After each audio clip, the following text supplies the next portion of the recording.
সকাল সকাল চা দিয়ে শুরু করলাম ভিডিওটা। হ্যালো, আসসালামু আলাইকুম। আমি সিথি খান, আপন মন যা ইউটিউব চ্যানেল এবং ফেসবুক পেজ থেকে চলে আসলাম। আশা করি সবাই খুব ভালো আছেন।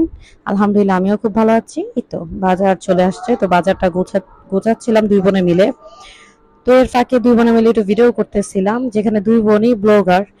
আর এত সুন্দর সুন্দর মাছ আনছে আলহামদুলিল্লাহ। এখন তো জিনিসপত্র অনেক দাম।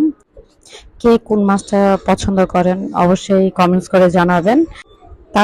তার সাথে ছিল মুলুঙ্গি মাছ। এটা বিক্রমপুরের মানুষরা বলে মুলুঙ্গি মাছ। আপনারা কি মাছ বলেন সেটা অবশ্যই কমেন্টস করে জানাবেন। দুপুরে যে মুলুঙ্গি মাছ আনছে সেটারই একটা চচ্চড়ি রেসিপি আজকে আপনাদের সাথে শেয়ার করব। আমার বোন রান্না করতেছে। তো এখানে পেঁয়াজ, রসুন, আদা বাটা হাতে মাখিয়ে কিন্তু এই মাছের তরকারিটা কিন্তু খেতে খুব মজা লাগে।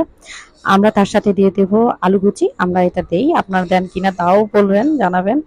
আর এখানে মাছগুলো দিয়ে বেশি কিছু না, হালকা তেল দিয়ে মেখে কাঁচামরিচ, টমেটো, ধনেপাতা দিয়ে মেখে একবারে বসে দেবো। খুবই সহজ একটা রান্না আমার কাছে মনে হয়। যখন বেশি কিছু রাঁধতে মন চায় না, তখন আমার মনে হয় কি এই রান্নাটা সবচেয়ে বেস্ট।